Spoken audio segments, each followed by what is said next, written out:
How it strikes a contemporary by Robert Browning. I only knew one poet in my life, and this, or something like it, was his way. You saw go up and down Valladolid, a man of mark, to know next time you saw.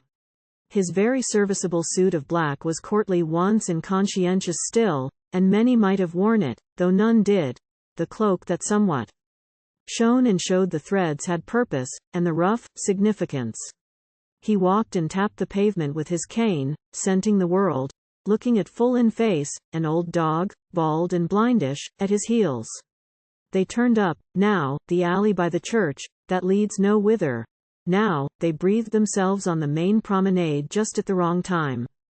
YouÄd come upon his scrutinising hat, making a peaked shade blacker than itself against the single window spared some house intact yet with its mouldered Moorish work, or else surprise the ferrule of his stick trying the mortare's temper between the chinks of some new shop a building, French and fine. He stood and watched the cobbler at his trade, the man who slices lemons into drink, the coffee roaster's brazier, and the boys that volunteer to help him turn its winch. He glanced o'er books on stalls with half an eye, and fly-leaf ballads on the vendor's string, and broad-edge bold print posters by the wall. He took such cognizance of men and things, if any beat a horse, you felt he saw, if any cursed a woman, he took note. Yet stared at nobody, they stared at him, and found, less to their pleasure than surprise, he seemed to know them and expect as much.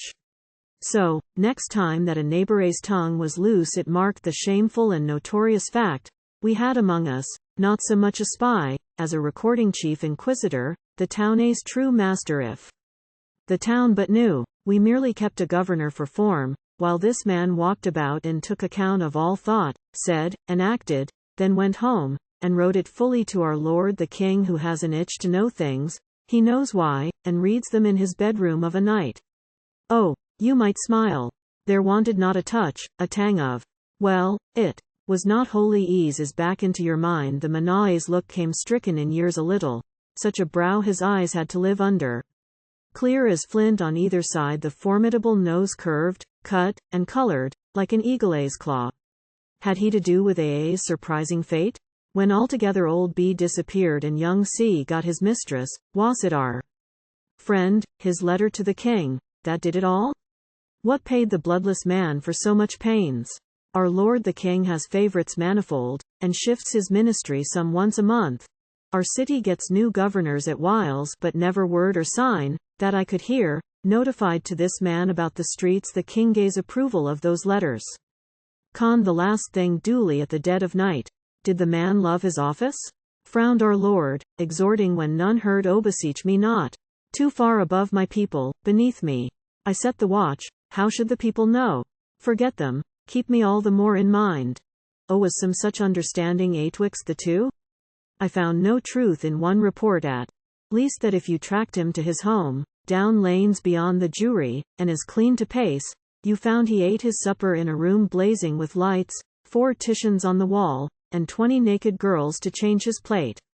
Poor man, he lived another kind of life in that new, stuccoed, third house by the bridge, fresh painted, rather smart than otherwise.